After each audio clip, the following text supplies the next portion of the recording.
Yesterday, I want to talk about yesterday. Yesterday was an important day. Does anybody know what the significance of the date June 29th, 2007 was? Yesterday. Anybody know what happened yesterday? The iPhone was released yesterday in 2007, June 29th. The iPhone was released. It went on sale. It was available to the general public. And I've got to be honest that for me, there's a little bit of a draw to the iPhone. I'm a little bit taken in by it. You've seen the commercials maybe on TV. All it is this hand, and it's about like this, you know. It's holding this phone up there, and it's got this nice music, and we kind of gaze at this thing. They move it sideways. They press it.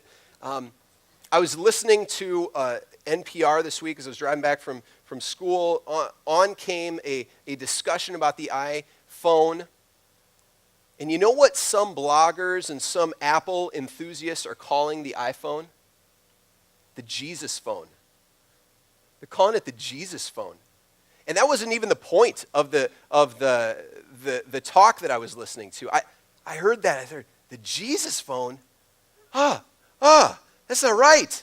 Oh my goodness. And I turned off the radio. I was like, seriously, they're seriously calling this the Jesus phone.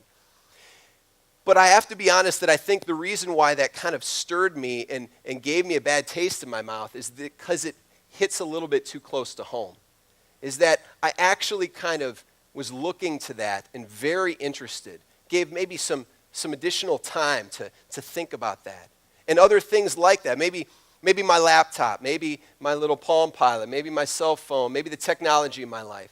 And maybe for you, it's not technology. Maybe it's your family. Maybe you've taken your family and taking something that we can love, that we can sacrifice a lot for, but placing it at a point where we value it like we ought to value God. Maybe it's food. Maybe it's your sports team. Maybe it's just television in general. Maybe it's movies. There are a lot of options for us in our culture today to worship and to give our attention and our time towards and to love. These things aren't evil in themselves. If you've got an iPhone, I'd kind of be interested to see it after the service. But they're not evil in and of themselves, but we put them in a place where we're actually worshiping them. Guys, we're made to worship, and we're going to worship things whether we focus on God or not.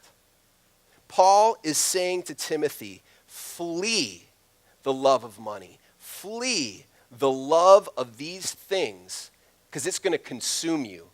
Flee. But we should be acting on the basis of biblical conviction, okay? Not on the basis of prejudice, like judgment, of hypocritical judgment. We ought to be making these decisions out of conviction. Separation without positive growth, separation without positive movement becomes isolation.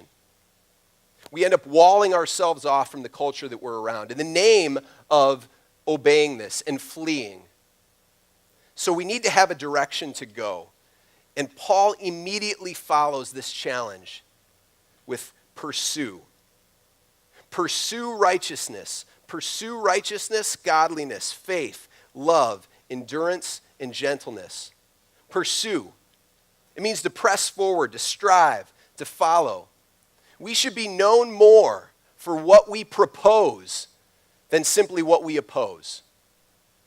We should have a direction to go.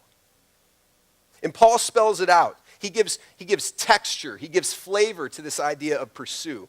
First, he brings up righteousness. Pursue righteousness. This is personal integrity. Then he brings up godliness. This is practical piety, practical conduct. So the first idea, righteousness, has to do with character. The second has to do with conduct. The third, faith.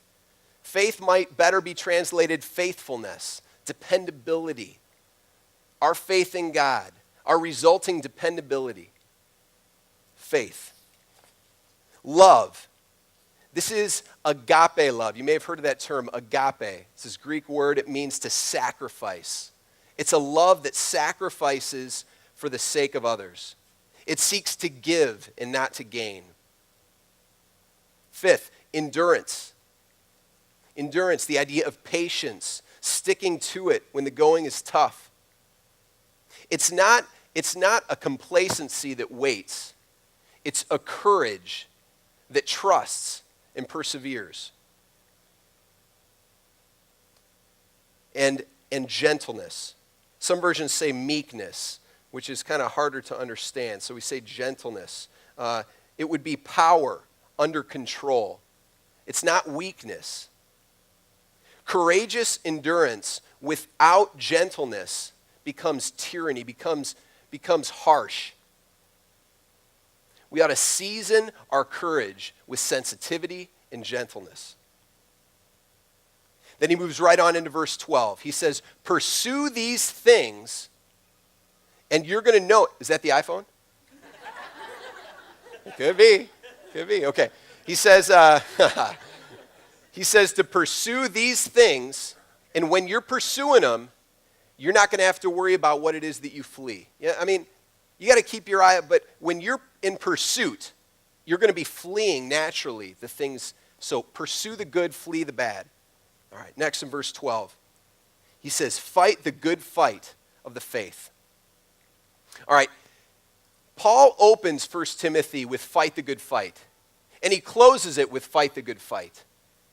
But I was looking into this week, and he's actually using two different words. In that first chapter, it's more of this military idea of battle. The ESV that I read sometimes, it says, wage the good warfare. I mean, it's very much this idea of combat and fight. This last word is more like the athletic fight, to contend, to contest, to compete, to make an effort, to struggle. The Greek word sounds like agonize. We get our word agonize from this. It takes effort and endurance. It described a person straining and giving his best to win the prize, to win the battle. Timothy has to give his best effort to his calling. The most worthwhile of struggles, the struggle to further the gospel, to keep the church intact. And the fight is not between believers. The fight is between us and our enemy. I think this helps us, saying that out loud, helps us realize what we're talking about when we're talking about the fight. Because we come into this on the surface, seriously, you're telling me to fight. Yes, we should contend. We should endeavor. We should struggle and agonize to do the right thing in our lives, to fight against the enemies that we face. As I said before, I'm in school. I've been going to school for forever. It's been a long time. Grade school, high school, undergrad. I'm not bragging here. I'm just telling you. I went on to get a master's in civil engineering. Then I took a year off, and now I'm in this master's for the master's of divinity. And it really is starting to wear on me in some ways. It's good. God's called me to it. But I want to tell you that when I was in undergrad, and this is embarrassing, I'm telling this out loud to everybody, I failed 2 classes. And I look back on that, and I can tell you exactly why I failed them. It's because I got in the middle of that class, and my attitude stunk. Kept looking around, just saying, this professor is stupid. This class is stupid. Why do we need to know this? These people are stupid. I just kept saying these things in my head over and over again. Maybe, I didn't give up. I didn't give up out loud. I didn't think I was giving up. But I look back on it, and I did not struggle. I did not endeavor. I did not persevere. My attitude stunk.